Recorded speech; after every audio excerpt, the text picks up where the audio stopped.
about the development of our surf skis, I'm going to go into our sea kayaks. Oscar, growing up in Durban, South Africa, surf lifesaving background, spent a lot of time on skis. I spent a lot of time in cockpit boats. You're sitting inside the boat, tons of time paddling up and down 1,000-meter courses in a current racing kayak. And as a kid, I got to really enjoy paddling, and I liked the freedom that it gave me, and the fact that the boats were so responsive. I could put the paddle in the water with just a little bit of effort, the kayak would accelerate. So after years of competition, I decided I wanted to do some sea kayaking, and somebody showed me a sea kayak, loans me a sea kayak, and the first thing that I do is I picked that thing up and just about broke my back. My competition sprint kayak weighed 12 kilograms, which is about 26.5 pounds, and the sea kayak was about 60 pounds. Geez, how can you guys lift? You must have to be really good to paddle these sea kayaks. These things are twice or three times as heavy as the racing kayaks that we used to. So I plugged the thing down to the water and finally got it in the water. And then I sit in the boat, and I'm used to having my legs straight out in front, so I can really drive with my leg, get a nice, use my core, nice efficient stroke. Suddenly my legs are like stuck out here, locked in the boat, and I feel like I've got no room to move my legs at all. Like, this isn't very comfortable. And then I grab my paddle, I go to take a stroke, and I notice that the widest point of the boat is right here, where my paddle's going. Geez, who designed this thing? Why is that? I'm used to having a boat that's this wide. I can get the paddle in, nice close catch, nice efficient stroke, and suddenly I'm paddling way out here like this. I go out anyway, paddling along a little further, and I notice I've got this nice 18-foot kayak, but there's only 16 feet of it in the water. The bow's got this big extending bow, the stern's coming way up here in the back, and I can feel the wind blowing these ends around. And somebody says, well, if the wind's affecting your boat, just drop the skeg. I'm like, skeg? What's that? No, just here, drop this. I dropped the skeg, and I said, well, why not a rudder? No, sea kayaks don't have rudders. They have skegs. So that was my first experience. And I came in from paddling, and in the words of some very unassuming South African, it was like, how can you paddle such a shit boat? And so I decided that, what I think this sport needs is, if I want to take, I grew up enjoying lightweight, high-performance, modern design kayaks. Why not take a lot of the features that are in a racing kayak and adapt those to a sea kayak? So the first thing is, rather than making it out of heavy fiberglass and chop strand mat where you've got a 60 or 70 pound boat, I'm going to take Kevlar, carbon fiber, honeycomb, epoxy. I'm going to knock the weight of that boat down to anywhere from 35 to 45 pounds. So now I can actually carry it down, or my wife can carry the boat down by herself. She doesn't need 3 people to carry the boat. So that was the first thing, was the materials. And then thinking about the design of the kayak, why do you need these ends sticking up out of the water that all they do is catch wind? And my philosophy was, you could cut the ends of those boats off, and it's still going to perform the same way, because it's the part of the boat in the water that really counts. And people say, oh, no, you've got to have this sloping bow that comes up here, and a lot of the boats came up, and then they came to, the bow was this narrow and coming out. I said, well, that's all you're doing is taking a 16-foot kayak and putting a 1.5 foot pole in the front and a 6-inch pole in the back sticking out. Why not just cut those off? So I said, what you need is a vertical bow, because the more of the boat that's in the water line, that's what's working for you. And the efficiency of a kayak is based on waterline length and waterline width. I mean, there are other things that go into it. There's the cross-sectional shapes and the volume distribution between the bow and the stern and the center. And I said, well, let's look at an efficient hull that actually goes fast in the water. And I think the misconception that a lot of people have is that the Greenlanders and the Aleutians had these boats, these beautiful boats with extended ends, and they worked great for thousands of years. And the reason they had that was because that was the materials they had to deal with. They didn't have carbon fiber and Kevlar and epoxy. They had sticks and sealskins, and it naturally made a boat. If you make a a stick frame, and you put steel skins over it. It would kind of come up to a point here, and they wanted also to go up onto icebergs. They could paddle up onto ice and have this extended bow for that. But I don't know how many of you paddle up on an iceberg. I never have, at least since I left Michigan.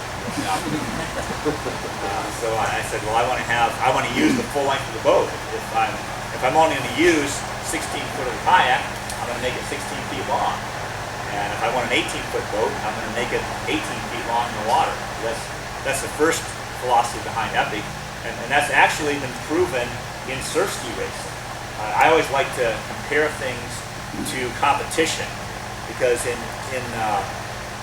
a recreational setting, it's really hard to tell what works and what doesn't, because people are out there, they're just out having fun, and you don't really know if one boat is more efficient than the other. But when you get in a competitive setting, you'll find that over time, the more efficient technologies tend to rise to the top and start winning, and the less efficient ones fall to the bottom. And when I first started paddling surf skis, a lot of them had these big extended bows on them. And over the years, they started getting shorter, the water lines got longer and longer, and the bows got more vertical, until now all of the top surf skis in the market, pretty much every one of them has a vertical bow on it. And people say, well, it can't go through waves. But if you watch the stuff that Oscar was paddling on this video up here, those waves are probably twice as big as most sea kayakers will. So there's really no reason not to have a vertical bow. You want to get the full length of the kayak. So we went with the vertical bow. We went to a Swede form shape, which means that the widest part of the boat is either in the center or slightly behind center, which is more efficient in the water and also allows a closer catch up front, a more efficient stroke. And we wanted our cockpits to be designed so that you could have either you had the choice of putting your legs in the center of the kayak.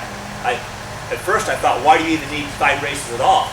And then a friend of mine, Chris Belius, introduced me to whitewater kayaking, and he took me down some rapids, and I wet exited and swam a couple of rapids and said, okay, maybe you actually need to be able to lock in and do an Eskimo roll at times. So we designed our decks and cockpits so you have the option. If you're in surf conditions, if you're in windy or some kind of condition where you need to have control for edging and Eskimo rolling, you've got a bump here where your knee can fit up in here, you can lock in. But if you're paddling on calm water, you're not worried about needing to roll, then you've got room to put your legs in the center here, and you can get a nice effective drive. Oscar will talk about leg drives when we do the clinic later on. The more you can be free with your legs, the more efficient your stroke's going to be, and then if you can lock in during those times when you need it, that's the best of both worlds. And also, a sliding seat allows you to position the seat for optimal fit in the cockpit, also to trim the boat. So those are some of the things that we've come up in our sea kayaks. Lightweight bulkheads. The bulkheads we have are just a couple layers of Kevlar, very thin, but they're effective. I've never heard of anybody breaking one of our bulkheads, and they're probably half the weight of many other bulkheads that are out there. And that's our philosophy of sea kayaking, is that we want it to be fun and easy. Rudders are another thing to think about. When the sea kayakers say, well, a rudder is going to create drag and slow you down. And it's true. A rudder, depending on the size of the rudder, is going to add anywhere between 1% and 2% drag onto your boat. But as soon as you take a correction stroke, you're losing 20% of your forward power. A minor correction stroke is 20%. A major correction stroke, you're losing 70% of your power. So if I had the choice, if I had 2% drag from the rudder, or between 20 and 70% less power, I'll take the 2% drag from the rudder. So and you look, again, bringing it back to racing, in sprint kayaking, there's no turns, it's a straight line, it's flat water, there's no wind blowing. How many people race a sprint kayak without a rudder? In the last 50 years, how many sprint kayaks in the Olympic finals had no rudder? Zero. And you would think that those guys, I mean, I won my Olympic gold medal by 100th of a second. And if it was 100th of a second faster not to have a rudder, I wouldn't have had one on there. So it really, you know, the sprint racers have figured out over time that a ruddered boat is faster and more efficient than non-ruddered boat. So again, taking what racing has shown us, putting it into a sea kayak. Now conventional sea kayak rudders, they tend to come over the back here, hanging out the back. You can flip it up if you don't want it, put it down back here. But what happens with an over-the-stern rudder, as soon as you get up on a wave, that rudder's most likely going to be out of the water, and that's when you need it the most. When you're cresting a wave, you're trying to go down, that's when there's the forces that are trying to broach your kayak. And if your rudder's hanging out the back, you're going to have less effective use of it. So that's how we came up with the TrackMaster Plus, was to actually take that rudder blade and move it forward underneath the kayak. The surf skis have a rudder up here, which is even more efficient. But the downside of that is you always have to have a minimum depth of water to paddle it. So there's a compromise we came up with this as it moves the rudder forward, but if you hit shallow water, hit a log, hit a rock, it flips up out of the way rather than breaking the rudder. So that's, again, you know, the rudder is definitely more efficient. You can listen to the British kayakers and they'll tell you it's not, but I disagree. And I think that 50 years of a lot of racing has proved that even in flat conditions, it's more efficient. So certainly, when you're out in wind, waves, anything like that, you're going to be more efficient with the rudder. And it's not to take anything away from the traditionalists. I mean, if you are into Greenland paddling, if you want to paddle with a Greenland paddle, Greenland style kayak, that design, or even a skeg boat, if you want to do that, how about a carbon Greenland paddle? Sure, yeah, you can carbon, whatever. If you're into that, that's fine, but don't kid yourself and think it's going to be more efficient. I mean there's people today, you see Model T clubs. People like to go out and drive their Model T, and you know they get out and they have to crank it to start it. And, you know, there's no airbags. If they get in an accident, they're going to kill themselves. There's no airbags. There's a lot of would prefer a modern car to the Model T and driving on the highway. At least I would. You know, I don't have a Model T. My car is only 10 years old, 100 years old. So that's, if you're into that, if you want to paddle for, be a traditionalist and be a paddle that enjoys doing things the old-fashioned way, that's fine.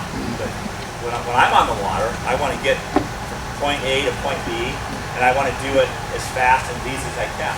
You know, you can drive a car. You might be able to drive a car without a steering wheel, but I'd rather have a rudder or a steering wheel. Sure, I can paddle. I've you know, raced boats, paddle boats, no rudder. I can do it, but it's just easier, more efficient to have the rudder on the boat. I can paddle a boat with upswept ends, and I can fight the wind to try to go in a straight line. Why? Why not just knock those off and your boat goes straighter automatically? So that's the theory behind Epic Sea Kayaks. We want to make it easier and more fun for people to get out on the water. It shouldn't be you shouldn't need to pass a 5-star BCU course just to learn how to paddle a boat that has all these weird characteristics that make it more difficult to paddle. You should be able to go up, jump in it, get your seat adjusted the way you want it for the conditions, put your legs where you want them, have a nice efficient hull shape,